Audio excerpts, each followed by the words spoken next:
আজকে এখানে যে আইসোলেশন সেন্টারটি আমরা উদ্বোধন করছি আপনারা জানেন, এই আইসোলেশন সেন্টারটি আমরা অনেক আগে ডিক্লেয়ার করেছি। আমরা বলেছি যে চট্টগ্রাম মেডিকেল কলেজ হসপিটাল এবং জেনারেল হসপিটালের পূর্ণাঙ্গ সবকিছুই আমরা ফ্যাসিলিটিস রেখেছি। আমরা সেখানে অক্সিজেন থেকে শুরু করে হাই ফ্লো থেকে শুরু করে সেখানে ভেন্টিলেটর গুলো আছে।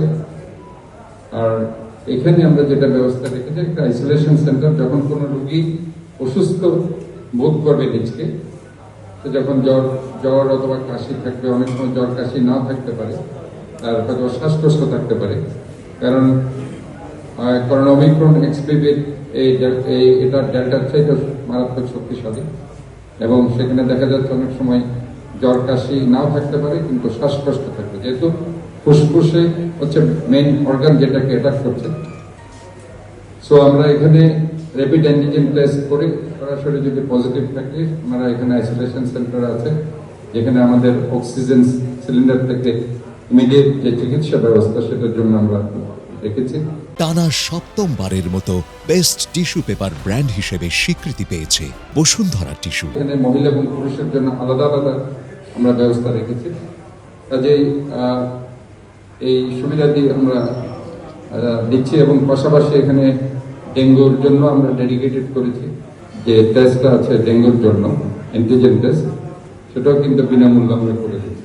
কাজে আমরা মনে করি যে আজকে এই রোগীদেরকে সুবিধা দেওয়ার জন্য আমরা বদ্ধপরিকর। এইসব সেন্টারের পাশাপাশি আমাদেরকে গণসচেতনতা বৃদ্ধি করতে হবে। আমরা যাতে সবাই মাস্ক পরিধান করি, আমরা যাতে নির্দিষ্ট দূরত্ব বজায় রাখি, আমরা যাতে হ্যান্ড স্যানিটাইজার ব্যবহার করি, এবং ডেঙ্গু এবং চিকুনগুনিয়ার ক্ষেত্রে আমি যেটা বলবো, যত্রতত্র আমরা যাতে প্লাস্টিক, পলিথিন, ককশিট, ডাবের খোসা এগুলি যাতে না ফেলি, শহরকে যাতে আমরা সুন্দর রাখি, আমরা যাতে জলাবদ্ধতা মুক্ত একটি শহর সবাইকে উপহার দিই। এটা করতে পারলে আলটিমেটলি বৃষ্টির পানি যে পড়ছে সেটা জমা হবে না, এবং এডিস মশার লার্ভা সেখানে জন্ম দেবে। কাজেই আমি মনে করি যে এডিস মশার লার্ভা কিন্তু খুব সহজেই একটি ডাবের খোসা কিংবা প্লাস্টিকের কন্টেনারে যদি থাকে পানি, সেখানে কিন্তু এডিস মশার লার্ভা জন্ম দেবে। আমাদের অনুষ্ঠান